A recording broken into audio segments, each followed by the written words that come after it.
ขอน้อมไหว้พระรัตนตรัยอันเป็นห่มโพธิ์ไทรในบวรพระพุทธศาสนาขอน้อมถวายความเคารพแด่พระอาจารย์ใหญ่สอนเน้นแก้วนามกรรมการอปสนครหลวงเวียงจันทร์ประธานอปสเมืองศรีสัตนาที่เคารพในนับถืออย่างสูงขอน้อมนมัสการพระอาจารย์มหาไมยพระอาจารย์นิรันดรที่เคารพในนับถือเจริญสุขสบายดีมายังญาติธรรมกัลยาณธรรมทั้งหลายทุกท่านถึงแม้นว่าพวกเราจะได้เข้าฟังธรรมเป็นจำนวนน้อยในค่ำคืนของมื้อนี้ก็ตามแต่ค่ำคืนมื้อนี้เป็นค่ำคืนที่เต็มไปด้วยความเมตตาเอื้ออารีเต็มไปด้วยความกตัญญูกตเวทิตาของบุตรหลานที่สำนึกคุณในด้านคุณธรรมจริยธรรมทางพุทธศาสนาและหีดคองประเพณีวัฒนธรรมอันดีงามของศาสตร์ลาวซึ่งสืบทอดกันมาแต่โบราณกาลถึงนับได้ว่าเป็นสมัยอรหันตกาลสมัยพุทธกาลอรหันตกาลและปัจจุบันกาลถือว่าพวกเฮานี่ก็ล่วงเลยมา3กาล นั่งตามสบายโยมแม่นั่งตามสบายเนาะบ่ต้องเคร่งเครียดคือสิเมื่อยแห้งนั่นแหละเบิ่งเบิดมือเบิดเว้นนั่งคัตตมาดก็ได้คันบ่อายคันเมื่อยแห้งหรือเหยียดขาไปทั้งผลก็ได้อิงเสาก็ได้อดทนอยู่นำครูบาลูกครูบาหลานก่อนอื่นต้องสรรเสริญและขอบใจพระอาจารย์ปท.นิรันดรอาจจะบอกได้ว่าพระหนุ่มน้อยเป็นผู้ริเริ่มในการจัดกิจกรรมฟังธรรมสำนึกในบุญคุณบิดามารดาสำหรับพระสงฆ์ได้บ่ได้เกี่ยวกับออกตุญญาโยมหรือว่าโครงการบวชเนรเป็นครูบาเนาะบ่เกี่ยวกับจั่วบ่เกี่ยวกับพอไม่ออกเป็นครูบาที่อยากให้ประรบถึงครูบาหรือว่าพระภิกขุที่ปฏิบัติต่อบิดามารดาความจริงกับหลักธรรมกับมิหลายกับสิขยายสิยายไปตามสมควรแก่การเวลาเนาะบ่เอาหลายดอกเบิ่งหน้าก็คือสิวจากเมื่อนอนนี่แหละจักลูกหนึ่งเขาเดี๋ยวบ่มันกินข้าวแรงเดี๋ยวล้างถ้วยอยู่บ่ดีมันนี้ไปเที่ยวอยู่บ่ดีสิว่าคือสองจิตสองใจอยู่นั่งสมาธิก็ขวาย่างหนอสายย่างหนอยบหนอพ่องหนอก็บ่เป็นอันกินอันนอนบ่เป็นอันเฮ็ดอันทำแม่นบ่ล่ะจังไดมันสมาธิคนเฮามีประมาณบ่เกินเก่งสุดเนาะ1ชั่วโมงที่โฟกัสในเรื่องเดียวเก่งสุดแหละ3ลดลงมากก็45นาที30นาที20นาทียิ่งเป็นลูกหลานวัยรุ่นนี่บ่เกิน5นาที10นาทีเขาจะอยู่นำเฮาเขาจะโฟกัสในเรื่องนี้เนาะส่วนใดก็แวบหลดแม่นบ่ล่ะเฮานั่งอยู่นี่ก็แวบไปหลายเทื่อในจิตนั่นน่ะเพราะว่าตาไปเห็นจิตมันก็คิดมันก็ปรุงแต่งสังขารมันก็ปรุงโดดแม่นบ่ล่ะโอ้พระอาจารย์องค์นี้เป็นไผน้อมาจากไสน้อแม่นบ่ล่ะอายุจักปีเด้ว่าสิไหวได้เฒ่าบันได้น้อว่าสิเด้มันปรุงไปเรื่อยๆแม่นบ่ล่ะจิตเฮาก็ย่ามันก็ปล่อยมันดิ้นร่นไปปล่อยมันไปแต่ว่าสำคัญคือต้องหูท่านมันนั่นน่ะสิบังคับไว้มันคืดบ่ได้ดอกเนาะเพราะฉะนั้นพระอาจารย์นิรันดรถือว่าจัดกิจกรรมแบบบูรณาการจะไหนจะมาบูรณาการผสมผสานประยุกต์ apply เนาะประยุกต์เฮ็ดจังได๋เอาแห่พระไตรปิฎกเพราะว่าแห่พระไตรปิฎกเพราะว่ามาฟังเสวนาธรรมเพราะว่าฟังเสวนาธรรมแล้วยังบ่ให้มืออายุมาปฏิบัติธรรมเอาเดินจงกรมยังนั่งสมาธิแล้วยังบ่แล้วอยู่ดึกดื่นตื่นคืนเข้านี้ไปเล่นไปเที่ยวไปกินไปอยากก็เพิ่นยังมานั่งฟังข่อยเว้าอยู่บัดนี้ก็มันโพดมันเหลืออันนี้พวกนี่นั่งอยู่นำหมู่นี่จื้อหน้าไปเด้อเทวดาเอ้ยขอให้พระเจ้าใหญ่อยู่เพียวัดนี่จื้อหน้าไว้อันนี้คือนางเทพธิดาท้าวเทพบุตรนี่2-3 ตน 4 ตนนี่นะให้ได้ขึ้นสวรรค์สั่นฟ้านะต่อใส่นิรพานพุ่นซะพระเจ้าใหญ่ศักดิ์สิทธิ์นี่เบิ่งเอาไว้นี่พวกบ่สนบ้านสนเมืองพวกนี้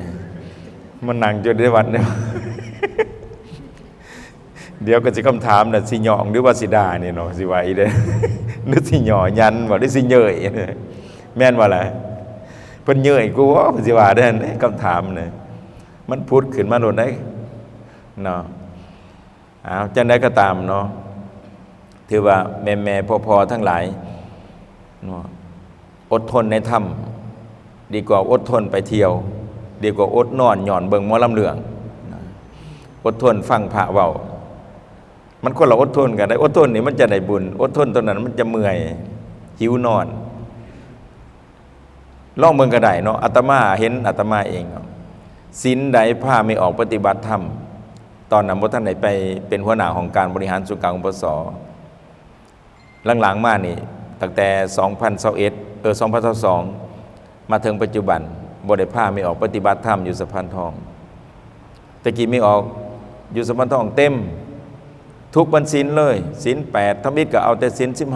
15ต่อมา FC ขออีกจัดให้ขอจังได๋ศีล8ก็อยากมาเอาก็มาก็เลยว่า FC ขอว่าซั่นเอาจัดให้นี่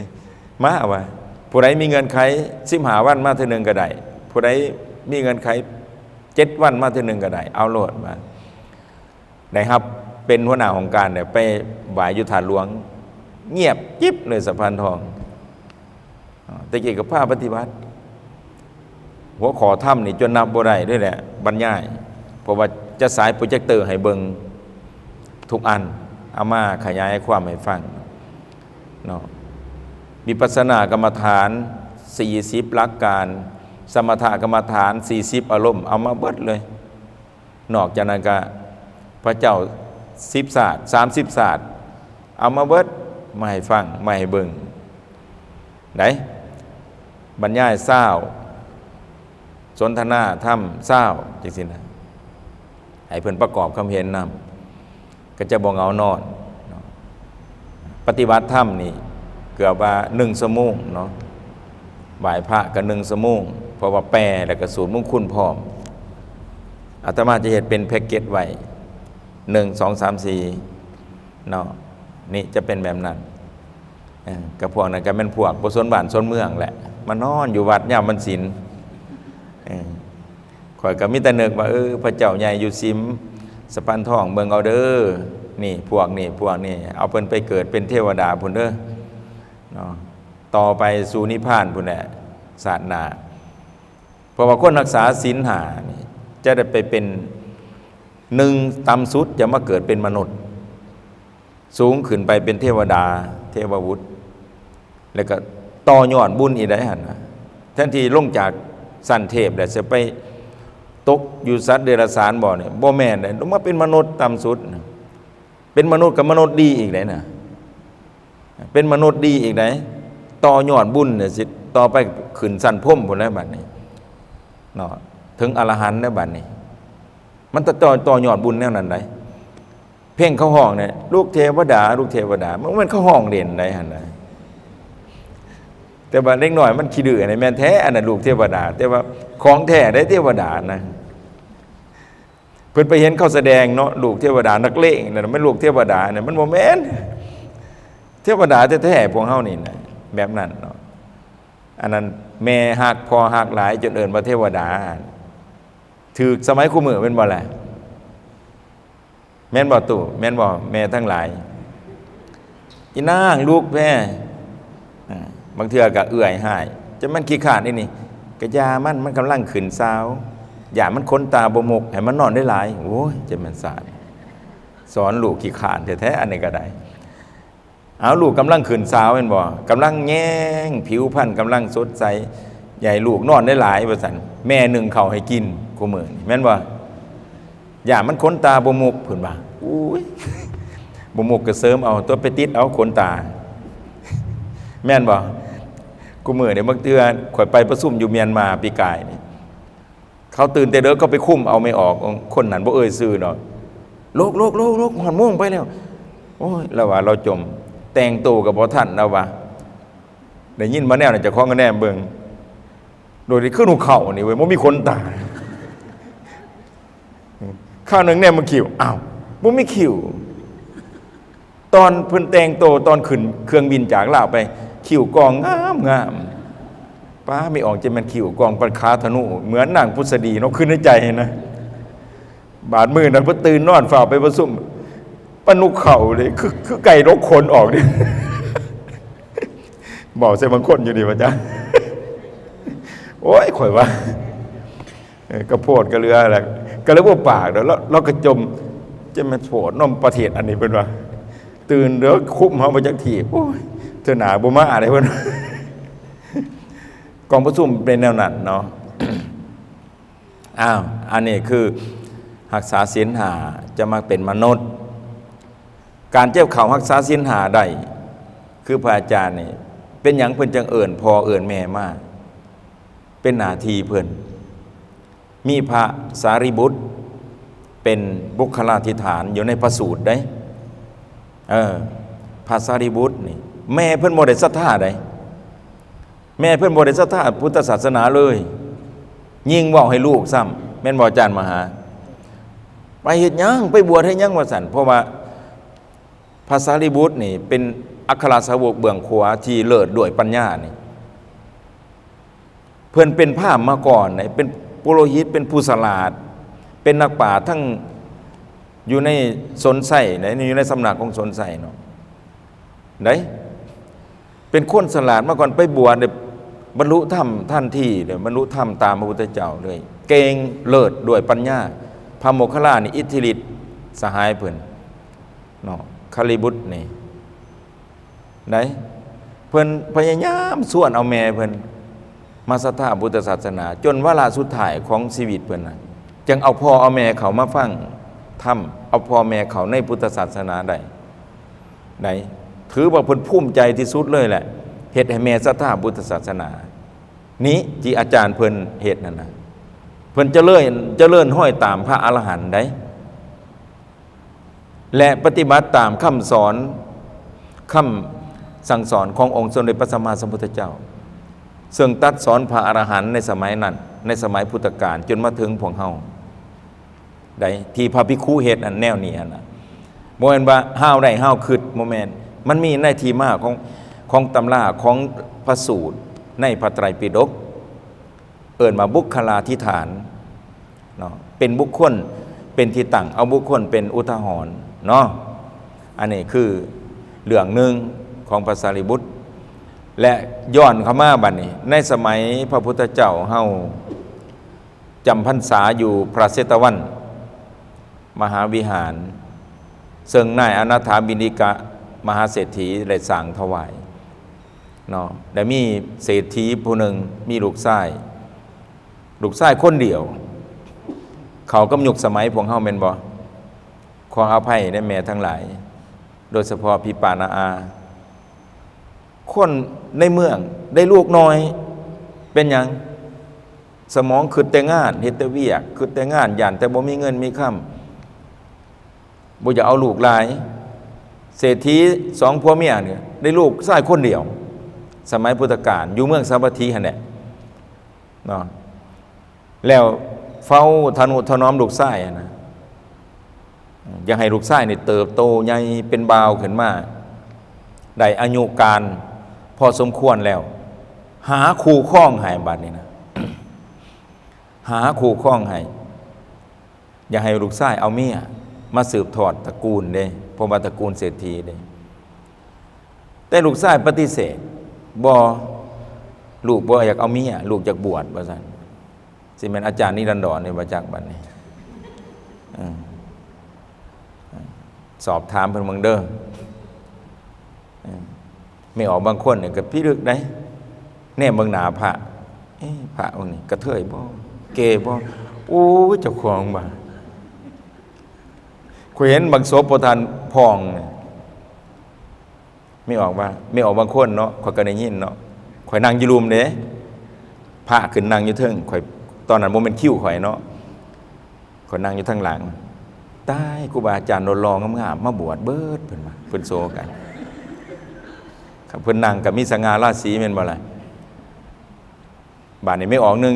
พูดขึ้นมามึงหมั่นใจสันบอกว่าเป็นสายเบิดเพิ่นว่าโอ้ไปอีกแล้วผู้นี้ก็ได้ตัวเองก็ตกใจอยู่ตัวเองก็ได้เหมือนตกใจว่าตัวเองบ่เป็นหั่นหรอกวะตกใจเพิ่นโซกันไหนไม่ออกนะนี่แหละที่อาตมาว่าเบิ่งแบบจิตมันแวบไปรถแวบไปแวบมานี่กรรมฐานจักบ่ฮู้กันหน่อยสุดแต่ไม่ออกสิตัดสินเพิ่นฮู้ได้กันหน่อย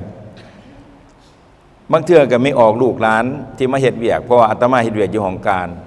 อาตมาจะใส่ความสามารถของคนต่างกันอาจารย์วัดองค์ตื่นนี่เว้าเยอะตลอดเป้ยมันว่าหัวหน้าของการใหม่นี่ใจมันศาสตร์เพิ่นว่าพูดจักนางเทียมจักหมอดูจักเกจิจักพิธีการเอามาเบิดผู้ใดเก่งเรื่องขอบคอยบูชาผู้ใดเก่งเรื่องเบิ่งวางแผนนี่เอามาเบิดที่ปรึกษากับพุ่นห้องรัฐมนตรีกระทรวงศึกษาเดี๋ยวนี้เพิ่นเป็นอดีตไปแล้วอาจารย์ผู้อ่างว่าป้าพี่ดึกเนาะร่วมเกจิพร้อมอีกว่าซั่นก็เลยว่าใส่คนตามความสามารถเขาจะสแกนให้หูจักที่เขาสแกนเนาะว่าน้ำเขาเขาว่าอาจารย์ใหญ่องค์นี้เป็นอันนี้ได้อาจารย์ใหญ่องค์นี้เป็นนี่คือมาจองห้องแท้คือในใจแต่ว่ากระยองก็อยู่ดีนะบอกสู่ฟังนี่ดีแล้วได้ว่า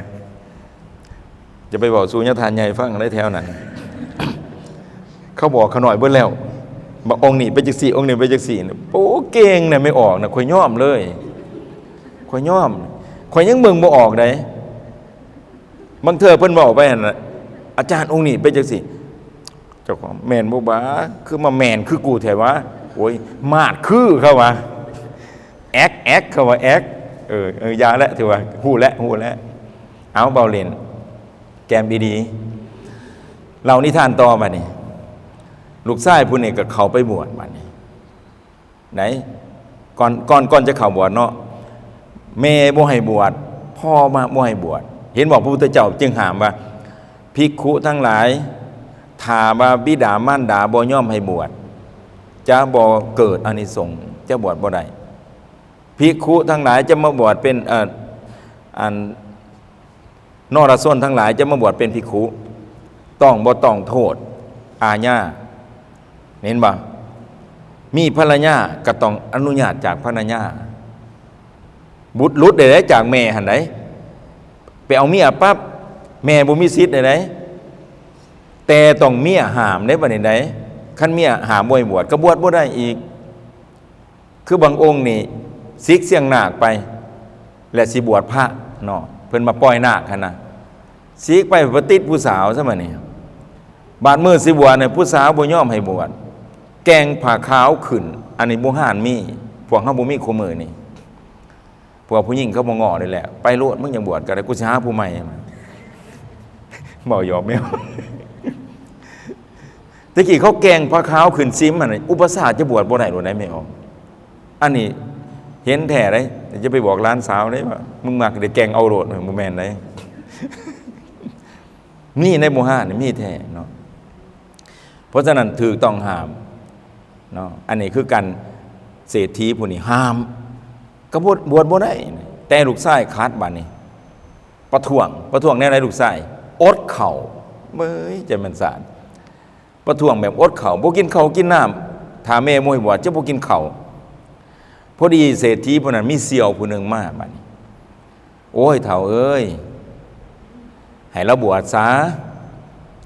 บอกคือคนคู่มือนี่แหละมันอยากบวชให้มันบวชโลดอันนี้ขออนุญาตใส่ภาษาสวรรค์เสี่ยวเพิ่นเด้เสี่ยวเพิ่นอยู่เมืองอื่นมายามกันเนาะให้มันบวชโลดเท่าเว้ยมันอดเขาเดี๋ยวมันตายเด้เพิ่นว่าให้มันบวชจะน้อยมันบวชไปแล้วมันไปป่าไปดงมันอดเขาบางเทื่อก็กินหลายกินหน่อยแม่นบ่อาหารพระบ่ได้หลายเด้ไปเฮือนบุญนี่เต็มพระเขาแม่นบ่ล่ะแต่บ่มีเฮือนบุญเขาในบาทได้ซ้ำนี่เดี๋ยวมันก็อยากซิกดอกขึ้นมามันเป็นลูกเศรษฐีมันเจ้าน้อยมันก็อยากซิกเพิ่นว่าให้มันบวชโลดเห็นดีตามเจ้าเด้อเฒ่าเด้อว่าซั่นก็เลยว่าอ้าวลูกเอ้ยบวชซะก็จะอยากบวชก็ได้ลูกซ่าดีใจไปบวชเลยวันนี้นะพ่อแม่หันได้แต่เฝ้ามองว่าล่อถามว่ามึงเจ้าน้อยมันก็ซิกเจ้าน้อยมันก็ซิกอยู่ไปจนเพิ่นตายมันบ่ซิกบัดนี้นะลูกซ่าพวกนั้นน่ะสองเฒ่าพวกนั้นผัวตายก่อนบัดนี้เหลือแต่แม่ก็บ่เข้มแข็งแน่นอนก็เฒ่าแน่แล้วจากเป็นเศรษฐีหั่นเมื่อผัวตายแล้วคนใส่ขาถามบริวารเนี่ยญาติเอาทรัพย์สินเรานะเราก็เป็นผู้หญิงเนาะสิหามเขาก็บ่ได้คนใส่แต่ละครอบครัวนี่ญาติเอาทรัพย์สินเราญาติเอาเฮือนญาติเอาทรัพย์สมบัติเราจนเราจนบ่มีอันกินจนได้ไปเป็นขอทานนะจะเบิ่งแม่พระองค์น่ะก็ปฏิบัติธรรมเนาะอยู่บักได้หลายพรรษาข้าวหนึ่งเห็นคนในบ้านคนเมืองเดียวกันนั่นแหละไปพอกันไปถามข่าวไปจังไหนพ่อแม่เอ้าพ่อเจ้าตายได้ว่าซั่นเบิ่งแม่บวชก็บวชไปเลยองค์นั้นก็ได้แล้วรถเสียใจว่าโอ้ย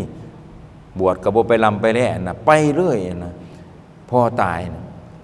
เนี่ยแล้วก็เขาก็บอกว่าแม่เจ้านี่เป็นคุณขอทานในเด้อบ่แม่นเศรษฐีแล้วแม่เจ้าเฒ่าแห้งแล้วก็หีบออกมาบัดนี้หีบล่าครูบาอาจารย์มาออกจากป่มานั่มหาแม่ไปเห็นแม่ขอทานแม่ก็ป่วยพร้อมก็เลยตัดสินใจมาอยู่กุฏิอยู่นำพระพุทธเจ้านั่นแหละอยู่ในวัดเชตวันหลังหนึ่งเลยก็ปูกุฏิหน่อยหลังหนึ่งปูเขื่อนหน่อยหลังหนึ่งกระตูมหน่อยให้แม่อยู่พระองค์นั้นแล้วก็บิณฑบาตมาเนี่ยก็มาเลี้ยงแม่บิณฑบาตมาเนี่ยก็มาให้แม่กินแล้วก็บ่อยากบอกไผเนาะแล้วก็ปิดเงียบนะบ่บอกว่าอันนี้แม่ข่อยเราก็บ่อยากแนะนำเนาะ แล้วก็ร้อยเฮ็ดน้ำแม่นะเพราะว่ามันผิดวินัยเด้มันมีวินัยอยู่ไหนแม่นบอกอาจารย์มหาเราร้อยเราก็รีเฮ็ดนั่นแหละแต่ว่ามันก็บ่พ้นสายตาของภิกขุทั้งหลายเราอีโตนแม่เราว่าพ่อก็บ่ได้เบิ่งแย่งแล้วศาสตร์นี่สิเบิ่งแม่จนสุดขีดแม่พอเป็นผู้หญิงแม่นบ่ล่ะมีนัยว่าพระพุทธเจ้าว่ามีนัยหันว่าจับต้องกายหญิงด้วยความกำนัดต้องมีเข้ามาด้วยความกำนัดและเจตนาเข้ามากำนัดหมายความว่าความมักใคร่ในกามารมณ์เพราะฉะนั้นพระพุทธเจ้าเพิ่นจึงห้ามมีนัยตัวหนึ่งเพิ่นจึงห้ามเลยว่าห้ามสัมผัสอันนี้คือเทรวาทเท่าไหนบ่แม่นมหายานอาตมาไปเกาหลีไปมหายานไปดูงานเพื่อนเนาะนั่งสนทนาโตมุ่นนั่นนะเลขาเราเป็นผู้หญิงญาทานใหญ่องค์นั้นอาจารย์อยู่ไทยก็ถามเนาะอาจารย์มหาได้มหาเจ็ดเจ้าเป็นอยู่เป็นพระเกาหลีกับพระพุทธคือกันเป็นยังคือจับผู้หญิงได้เป็นยังคือกินเขาก็ไม่ออกไม่ตนเขาเจ้ากินเขาผ้าเดียวกันได้พอแต่คนอาจารย์นั่งกินเขาน้ำกันไหน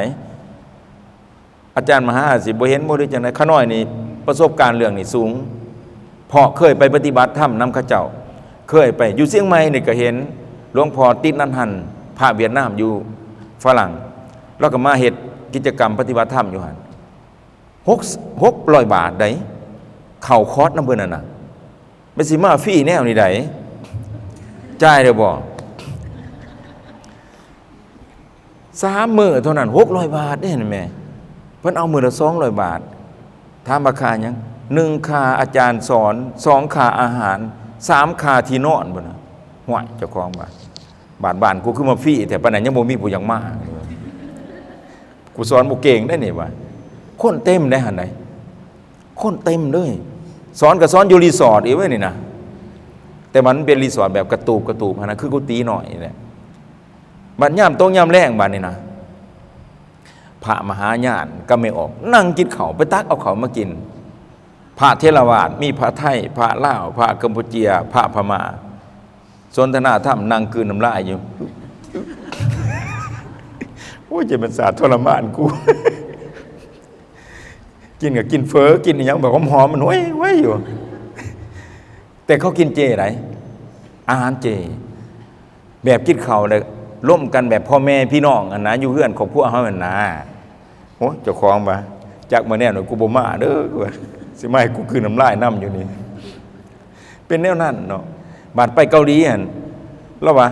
สิเป็นยังแล้ววะเราก็จับแขนไม่ออกให้เบิ่งแขนไม่ออกลูกศิษย์เราหันแหละน่ายแปลภาษาเลยเราว่าเกาหลีไม่ออกแปลอังกฤษเหมือนบ่นี่ดิพวกก็จับให้เบิ่งสิเป็นยังแล้ววะโอ้ยสักกะดีกูมาบวชเป็นมหาญาณดิสิได้จับขมือเลยได้เจ้าของนี่นะมันถึกเสียงข่อยได้หันเลยแอนบอกโอ้ยเจ้าของบ่าก็โพดกระเรือหลายเนาะเพราะฉะนั้นพระองค์นี่หันแล้วก็จับหันไหนเนาะเพราะว่ายังเราเสร็จโตไหนเสร็จโตให้แม่เปลี่ยนสินเปลี่ยนเสือให้แม่เอาเสือไปซักในหันใดของแม่บ่สบายเด้เราเฮ็ดเราตั้งใจเฮ็ดสุดท้ายให้แม่จนแม่เราเสียเราเฮ็ดนั่นน่ะเราสิสดเสยในทิ้งที่เราถิ่มปลาพ่อแม่หั่นนะเราอยากแสดงความกตัญญูเอาแม่มาปฏิบัติธรรมอยู่วัดเอาแม่มาอุปถากแทนที่แม่สิอุปถากลูกอุปถากแม่เมื่อเราตายไปแล้วแม่ตายแล้วภิกขุก็โจทย์ค้านกันบัดนี้นะมันบ่บาปบ่ผิดศีลบ่ได้บุญอยู่บ่โศกันอยู่ได้บัดนี้ก็เลยฮ้อนพระพุทธเจ้าบัดนี้มีคนไปรายงานพระพุทธเจ้าก็เอิ้นภิกขุองค์นั้นมาถามแม่นบ่เจ้าเอาผู้หญิงมาอยู่กุฏิแม่นล่ะว่าขน้อยให้อยู่คนละกุฏิล่ะว่าอยู่ให้แม่อยู่ให้เพิ่นอยู่กระตูบล่ะว่าไม่หยังอีหยังบ่ใครก็ได้ข่อยมีแห้งอยู่เอาไว้ในลูกเอ้ยไปนั่งฟังดีๆเจ้ายันแต่เจ้าเงานอนหันว่าข่อยนึกว่าเรามาค่ายเขียดเงานอนดอกว่านี่ข่อยคล้ายแล้วนี่มือเดียวก็ยังคล้ายได้นะขอบใจเด้อตุ้ยเด้อมีแต่เจ้าผู้เดียวนี่นะอยู่วัดนี่ก็ผู้นี้เนาะนอกนั้นนี้ไปนอนเบิดแล้วมีไผสิอยู่นำจน8 โมงปลายบ่แห้งพอดีแล้วพระพุทธเจ้าโจทย์ถามเนาะต่อหน้าคณะสงฆ์แม่นล่ะว่าเอาผู้หญิงมาว่าแม่นผู้หญิงนั่นเป็นไผพระพุทธเจ้าว่าเป็นแม่ข้าน้อยเพิ่นเป็นหยังเพิ่นบ่สบายพ่อก็ตายจากเศรษฐีน่ะมาเป็นขอทานแล้วก็เล่าประวัติให้ฟังเพิ่นให้แต่งงานเขาหน่อยก็บ่แต่งเขาหน่อยก็เขามาบวชด้วยความศรัทธาแล้วว่าเขาป่าปฏิบัติได้ข่าวว่าพ่อก็ตายแม่ก็เป็นญาติโจกคนขอทานเขาหน่อยก็เลยมานะว่าก็ได้มาอยู่นำวัดนี้แล้วก็มาเอาแม่มาอุปถากพระพุทธเจ้าสรรเสริญเพิ่นว่าอีหยัง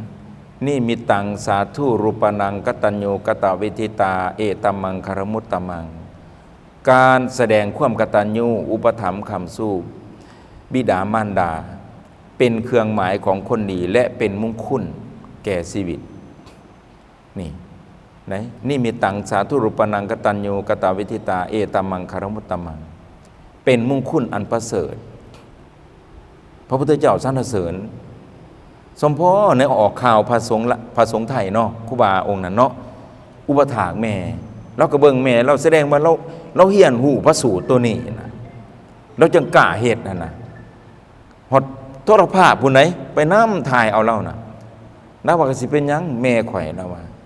ข่อยก็บ่ได้มีความกำนัดอีหยังข่อยก็เสร็จโตให้แม่ข่อยปกติแล้วว่าซักศีลให้แม่บั้นสุดท้ายของเพิ่นเองก็ปฏิบัติธรรมแล้วว่าถือศีล8พุ่นแม่เราน่ะไหนนั่งสมาธิ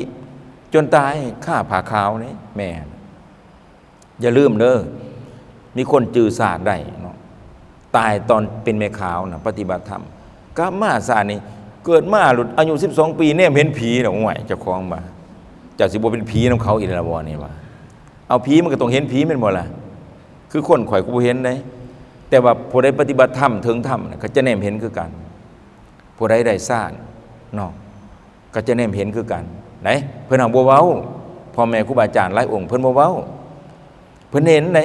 แล้วเพิ่นสื่อสารจิตได้อีกซ่านซี่นี่เพิ่นก็ฮู้เลยไหนไม่ออกได้ซ่านซี่นี่เพิ่นก็ฮู้เลยบ่แม่นปฏิบัติธรรมดาเด้ผู้ใดเฮ็ดแท้ทำจริงหั่นนะผู้ใดเฮ็ดหลอกกับบ่เป็นกับปกติเสียเวลาซื่อๆเป็นจังได๋เจ้าสัตว์นางสมาธิอาจารย์มายุบหนอพองหนออีหามึงบักหามึงแนวจ้าก็บ่ได้คือด่าหมู่อยู่พุ่นน่ะมันโกงเงินกูเป็นหนี้มาบ่ได้คือเขาเห็นบ่เฮามันปงบ่ได้นี่มันบ่หังบ่ออกนี่เนาะแม่เราปฏิบัติธรรมอย่าลืมนะถือศีล8นี่สิโกนผมบ่โกนผมก็อย่าสิแท้บ่แท้ก็อย่าพี่อยู่พี่จิตพี่มันบริสุทธิ์เนาะกรณีนี่คือกันแม่เราเนี่ยตายพระพุทธเจ้าสรรเสริญอันนี้เรื่องเรานึงเรื่องเราที่2หวยมันสิยาวได้นี่เนาะป้าคือมาเตรียมมาหลายนิทานแท้ว่าจังม่วงเนี่ยนี่โอ้สิ9 โมงแล้วเอาพอดียุด9 โมงซะสุดท้ายบัดนี้ เรื่องสุวรรณสามอ่านได้เนาะอ่านได้บ่ศาสดกศาสตร์ที่3ของพระพุทธเจ้าชื่อว่าสุวรรณสามมีสิบ่ยาวเล่ายาวเนาะมีชาย2 คนพ่อแม่2 ตระกูลนี่เขาเคยสัญญากันเห็นบอกคือจีนเนาะคนเฮาบ่ฮ้านคือกันโอ้ยเฒ่าเอ้ยจะแม่นพวกเฮาถือข้อกันอย่าไปเฮ็ดเด้อตู่เด้อมันสิเสียสัจจะบางเทื่อเขาเกิดมาเขาบ่มักกันก็มีแม่นบ่ล่ะมันบ่แม่นสเปคเขาหั่นน่ะเว้าภาษาวัยรุ่นซะเอาเฮานี่มักแม่นบ่2 เฒ่า2 ผัวเมียทั้งนี้2 ผัวเมียทั้งนี้เป็นเสี่ยวกันเด้โอ้จะแม่นเฮาหักกันเนาะเสี่ยวเนาะเพิ่นว่าลูกเฮาเกิดมาให้เอากันเด้อเพิ่นว่าลูกตัวเป็นผู้ชายลูกเฮาเป็นผู้หญิงให้เอากันสัญญากันอย่าไปเฮ็ดบาดเขาบ่เอากันนี่ให้ลูกว่านี่นะอันนี้คือกัน2 ตระกูลนี่อยู่ในอินเดียเนาะเขาสัญญากันเนาะว่าให้เอากันก็เรียกว่าเขาบ่อยากคัดพ่อแม่เนาะเขารบคำธรรมเนียมเด้เอาก็เอาแต่เขาก็ไปรักสัญญากัน2 คนลับๆว่าเฮาเอากันเป็นประเพณีเนาะเอากันส่องหน้ากฎหมายซื่อๆแต่เฮาบ่อยู่นำกันว่าซั่นเข้าใจที่บ่อยู่นำกันอย่าสิให้เว้าเลิกหลายให้อยู่คนละห้องคนละบอนพ่อแม่มาตำท่าที่รักจังซี่นะแต่แสดงเอาซื่อๆอยู่นำกันได้ว่านี่ปฏิบัติธรรมบัดนี้นะ2 คนนั้นปฏิบัติธรรมไหนถือของฤาษีบท2เลยข้าวหนึ่งนั่งเทพธิดาลงมาพญาอินทร์ลงมาโอ้ยเจ้าเอ้ย2 เฒ่าฤาษีนี่นะเจ้าอายุสูงแล้วบาดเจ้าเฒ่ามาบ่มีลูกเต่าเมืองแย่งเจ้าใดแท้ๆพญาอินทร์นั่นสิฮู้แล้วว่าชะตา2 คนนี่สิเป็นแนวไหนในอนาคตก็เลยบอกว่าเจ้าควรมีลูกซะเพราะว่าถือของฤาษีเด้บ่แม่นของสงฆ์คือเฮาเด้โอ้เฮ็ดจังได๋บ่ให้ขาดพรหมจรรย์พรหมจรรย์ได้แม่รักษาเพศพรหมจรรย์นี่ผู้ใดรักษาได้ถึงธรรมไว้ได้พวกเฮานี่อยู่นำกันจังซี่ถึงธรรมได้คันใดโสดาบันเห็นบ่นางวิสาขานี่ได้โสดาบันตั้งแต่อายุ7 ปีแล้วแต่งงานตอนอายุ16 ปีได้โสดาบันถึงธรรมตั้งแต่อายุ7 ปีพุ่นใดไม่ออกคือกันนี่อย่าสิว่าบ่ถึงเด้ออย่าสิว่าโอ้ยจมหน่อยใจขะน้อยมีผัวมีเมียบ่ได้นำเพิ่นดอกได้แต่ศีล5ศีล8นี่ก็พอแล้วอย่าสิว่าได้ปฏิบัติแท้ๆนี่พวกออกไม่ออกอยู่กับผัวกับเมียน่ะถึงโสดาบันได้ธรรมสูงสุดน่ะเนาะสำคัญละสังโยชน์ได้3 ใน 10นี่ได้เนาะอาจสิบ่เล่าเพิ่นกรรมฐานเพิ่นเล่าได้นี่มหาใหม่นี่พุ่นผ่าบักดำๆมันเพิ่นนี่สิบอกให้ฟังก็เพิ่นฆ่าได้เว้ารู้เด้อเพิ่นบ่ฆ่าดอกมหา8พุ่นน่ะเนาะเพราะฉะนั้นฤาษีนี่ก็เลยว่าอันนี้นิทานเด้อธรรมบทศาสตร์หนึ่งของพระพุทธเจ้าเสวยศาสตร์โพธิสัตว์เป็นสุวรรณสามเนาะก็เลยว่าเฮ็ดจังได เอามือให้ฤาษีผู้ชายนี่เอามือลูบท้องฤาษีผู้หญิงและผู้หญิงก็เลยตั้งท้องและก็เลยออกมาเป็นสุวรรณสามเกิดมาเป็นลูกชายเทวดาเทพบุตรแท้ๆมีความเมตตาเบิ่งแย่งพ่อแม่ตั้งแต่ยังน้อยเกิดมาก็มีนางเทพธิดามารักษาอีกได้หั่นพวกเฮานี่มีเทวดารักษาได้ไหมเคยเห็นบ่เด็กน้อยโตขึ้นบ่เป็นหยังเคยเห็นบ่แม่เฮาก็เคยเว้าเนาะบ่เป็นหยังเด็กน้อยเทวดาอุ้มไว้เทวดาเอาเสื้อห้องหับไว้แต่เจ้าเฒ่ามาได้ลองโดดเบิ่งดูมันบ่ขาหักเทวดามันใหญ่แต่บ่รักษามันดอกมันอยากโดดตายกระโตดเข้าว่าแต่เด็กน้อยเทวดาดูแลได้สุวรรณสามนี่ก็นางอีหยังแหละมารักษาได้เนาะสุวรรณสามใหญ่เติบโตขึ้นมาเนี่ยก็มีความเมตตาหักแพงแม้แต่สัตว์สาบาสิ่งเสือ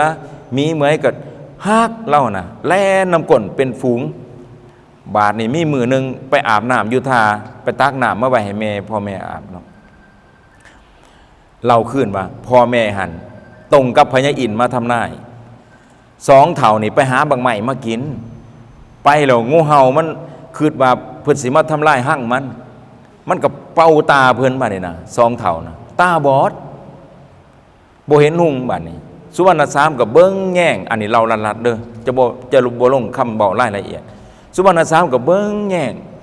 ดีใจได้เบิ้งแง่งพ่อแม่นะพ่อแม่ตาบอดต้มน้ำให้อาบตักน้ำมาให้พ่อแม่อาบแล้วก็หาอาหารมาให้หาบักใหม่มาให้พ่อแม่กินฤาษีเขาถือของนี่เขากินบักใหม่เลยกินหัวมันกินบักใหม่เขาจะบ่กินสัตว์เนาะกินหน่อไม้ต้มหน่อไม้อย่างสินี่พวกมีชีวิตแต่บ่มีวิญญาณสิ่งใดมีวิญญาณเขาจะบ่กินเนาะเขาถือของฤาษีเด้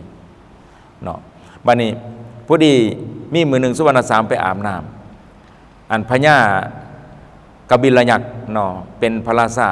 ออกล่าสัตว์เพราะเพิ่นจะอาทิตย์หนึ่งเดือนหนึ่งเพิ่นจะออกล่าสัตว์ไปเห็นสุวรรณสามอยู่กับฝูงสัตว์คิดว่าเป็นสัตว์ยิงโหลดยิงธนูถืออันนี้หัวใจขางหัวใจแล้วจนสิตายแล้วผู้ดีจึงหูว่าเป็นบุกเป็นคนเป็นมนุษย์กบิลพัทก็ไปขอโทษโอ้ยข่อยบ่ฮู้ข่อยว่านึงว่าจะเป็นสัตว์แล้วว่าสุวรรณสามว่าบ่เป็นหยังดอก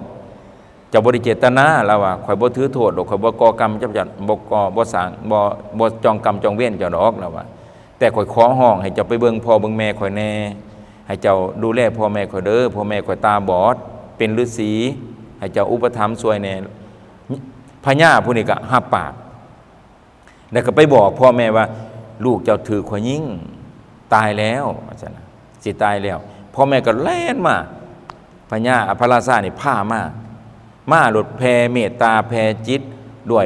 อธิษฐานจิตหนึ่งพ่อแม่อธิษฐานจิตเพราะว่าผู้บริสุทธิ์ด้วยศีลเหมือนเฮามักท่านในพระสงฆ์ผู้บริสุทธิ์นี่แหละเพิ่นอธิษฐานจิตให้เฮาผู้นั้นก็พ่อแม่ก็อธิษฐานจิตโอ้ยบ่ให้ลูกผู้ขาเป็นหยังเด้อคันลูกผู้ขาสิมีชีวิตก็ขอให้คืนมา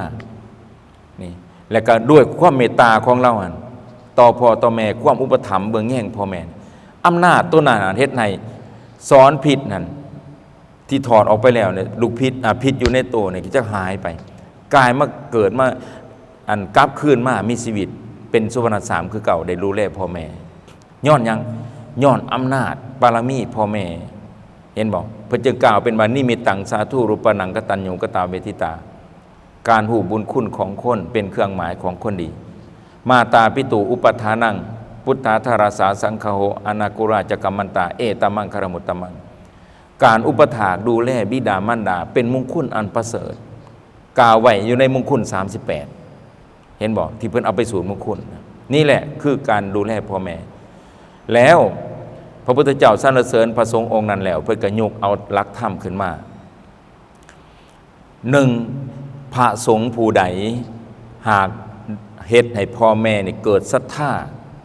ต่อพระพุทธศาสนาใดเป็นมงคลเป็นบุญให้แก่พระองค์นั้นนอกจากจะเป็นบุญให้กับพ่อกับแม่สองพระสงฆ์องค์ใดเฮ็ดให้พ่อแม่เกิดปัญญามีศีลธรรมในทางพุทธศาสนาผู้นั้นจะเป็นบุญเป็นกุศลเห็นบอกพระสารีบุตรได้ยินพระพุทธเจ้าเทศน์นี่โอ้อยากให้แม่มาศรัทธาจนบั้นปลายชีวิตจะมันจังเฮ็ดสำเร็จได้อันนี้เพิ่นถือว่าเพิ่น เฮ็ดแต่ยังหนุ่มเนี่ยถือว่าสมควรดึงเอาพ่อเอาแม่มาปฏิบัติธรรม 3. เพิ่นเองต้องศีลบริสุทธิ์เห็นบ่ปฏิบัติประพฤติปฏิบัติศีลธรรมตามกิจวัตรตามพระธรรมวินัยนี่อันที่ 4เพิ่นนี่ต้องแผ่บุญแผ่กุศลบ่แม่นอุทิศได้แผ่บุญแผ่กุศลบูชาคุณพ่อแม่หมายถึงพ่อแม่ยังมีชีวิตอยู่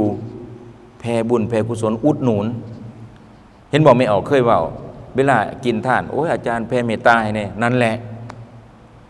บ่แม่นว่าอาจารย์อย่าน้ำแค่น้อยแน่บ่แม่นแนวนั้นใดอย่าไปเว้าได้แผ่เมตตาให้แค่น้อยแน่อยู่นะคันว่าอย่าน้ำนี่พระย่านโนเด้มันเป็นผีเด้ตัวนี้ไปสิว่า เห็นว่าต่างกันเนาะนี่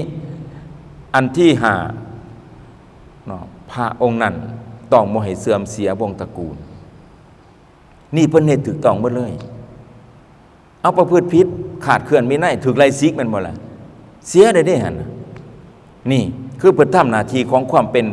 พระลูกเอิ้นซะคำว่าพระลูกซะตัวเรื่องหน้าที่พ่อแม่กับลูกบิดามารดากับบุตรธิดาบุตรธิดากับพ่อแม่เนี่ยหาอย่างหั่นในขีปฏิบัติของพระสูตรนั้นอาตมาสิบ่เว้าตัวนั้นอาตมามักเทศน์อยู่เฮือนดีสิบอกเฉพาะพระเท่านั้นทำหน้าที่กับแม่กับพ่อมีหาอย่างนี้เนาะอันนี้คือหลักธรรมคุณธรรมที่เสริมสร้างสติปัญญาให้กับออกตัวญาติโยมในมื้อนี้ก็ขอยุติการโอรมเทศนาธรรมบรรยายแบบประโยคผสมผสานระหว่างนิทานธรรมบทและก็ความเป็นไปเป็นมา2เรื่องเนาะเรื่องหนึ่งคือเรื่องพระพุทธเจ้าจำพรรษาอยู่ปัจจตวันมีภิกขุองค์นั้นดูแลแม่เรื่อง2แมนซาดกพระพุทธเจ้าเสวยศาสตร์เป็นโพธิสัตว์ศาสตร์ที่3ชื่อว่าสุวรรณสามนี่คือที่มาที่พระอาจารย์เพิ่นเฮ็ดย้อนมีที่ไปที่มาตั้งแต่พุทธกาลอรหันตกาลและปัจจุบันกาลของเฮาขออนุโมทนาสรรเสริญเสริฐสูงยกย่องพระอาจารย์นิรันดรที่คิดดีและก็เป็นประโยชน์ต่อสังคมและก็เป็นบุคคลแบบอย่างเป็นพระสงฆ์แบบอย่างพระสงฆ์หนุ่มน้อยที่ได้นำพาเอาพ่อแม่ออกตัวญาติโยมพิปานาอาบ่ว่าจะเป็นพ่อยกแม่ยกก็ตามได้เข้าวัดฟังธรรมได้มาเสริมสร้างสติปัญญาถือว่าเป็นถูกต้องตามหลักทำนองของธรรมในทางพระพุทธศาสนาตามพุทธบัญญัติตามพระธรรมคำสอนขอให้บุญกุศลผลบุญทั้งหลายทั้งปวงที่พระอาจารย์ได้ดำเนินกิจกรรมอันสำคัญในชีวิตของพระอาจารย์ก็คือเป็นวันอายุวัฒนมงคลเหตุเกิดขึ้นในวันสำคัญของชีวิตของพระอาจารย์ที่ได้ชีวิตจากพ่อจากแม่พ่อแม่ให้องค์การ32ประการมาแล้วครบองค์ประกอบนี่คือพ่อแม่ให้มูลมากและพระอาจารย์ตอบแทนตามหลักพระธรรมคำสอน5ประการ